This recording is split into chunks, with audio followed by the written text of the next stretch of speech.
अस्सलाम वालेकुम। आज का जो हमारा न्यू टॉपिक है वो है सेकंड टाइप ऑफ साइनेप्स।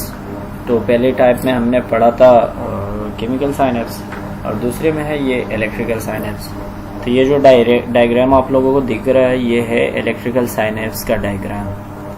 अच्छा, तो केमिकल साइनेप्स अब दोनों को हम कंपेयर करेंगे।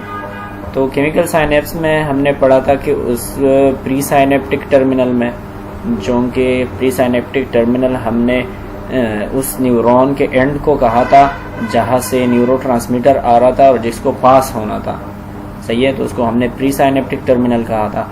और जो रिसीव कर रहा था उस न्यूरोट्रांसमीटर को और उस पैगाम को, उस इंफॉर्मेशन को, उसके हमने पोस्ट साइनेप्टिक टर्मिनल कहा था। तो ये केमिकल साइनेप्स जो है उसमें हमारे पास प्री साइनेप्टिक टर्मिनल और पोस्ट साइनेप्टिक टर्मिनल के दरमियान एक गैप होगा। उस गैप को हमने साइनेप्टिक क्लेफ्ट का नाम दिया था, जबकि यहाँ पर गैप नहीं होगा।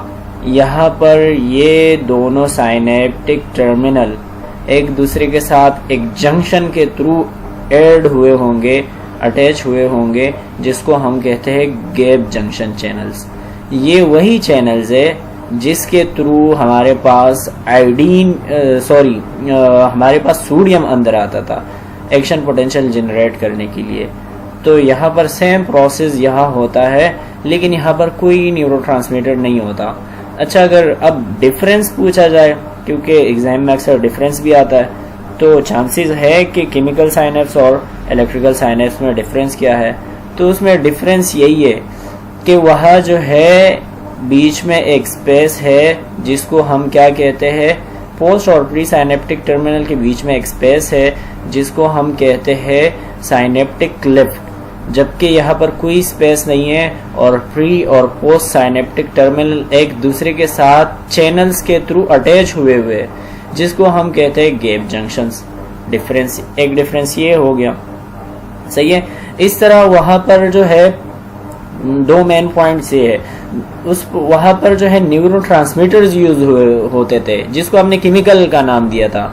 जाहिर सी बात है, वहाँ केमिकल साइनेप्स नाम था तो उससे जाहिर था कि कुछ केमिकल्स आ रहे हैं और जो चौंके जो है वो क्या कर रहे हैं कि पैगाम को, इम्पल्स को वो एक न्यूरॉन से दूसरे न्यूरॉन में ट्रांसमिट कर रहे हैं। हालांकि यहाँ पर वो केस नहीं है, कोई यहाँ पर जो है न्यूरोट्रांसमीटर्स नहीं होंगे, कोई जो है वेसिकल्स नहीं होंगे। यहाँ पर डायरेक्टली आयंस एक्सचेंज होते हैं। हालांकि अगर हम देखें बेसिकली तो ये बहुत सिंपल मेथड है, वो थोड़ा सा कॉम्प्लेक्स था। वहां पर जो है पैगाम आता था, पैगाम जो है डायरेक्ट डिफ्यूज नहीं, पैगाम आता कैसे था, वो ऐसे आता था कि वहां पर जो है सोडियम कंसंट्रेशन जो है वो डिफरेंट हो जाता था अंदर बाहर, और एक इम्पल्स जनरेट हो जाता था पहले साइनेप्स में। जब वो टर्मिनल में आता था तो टर्मिनल में वो डायरेक्टली जो है सोडियम नहीं जा सकता दूसरे टर्मिनल में। तो उसके लिए एक सेकंड मैसेंजर के तौर पे एक दूसरा केमिकल यूज होता था जिसको हम न्यूरोट्रांसमीटर्स कहते थे। तो वो ट्रांसमीटर इस चीज को पार कराता था, सही है। वो पैगाम जो इम्पल्स आता था ना, जो सोडियम का जो डिफरेंस आता है और जिससे डीपोलराइजेशन होती है, वो किस तरह पार होता था, वो न्यूरोट्रांसमीटर। जबकि यहाँ पर ऐसा नहीं है।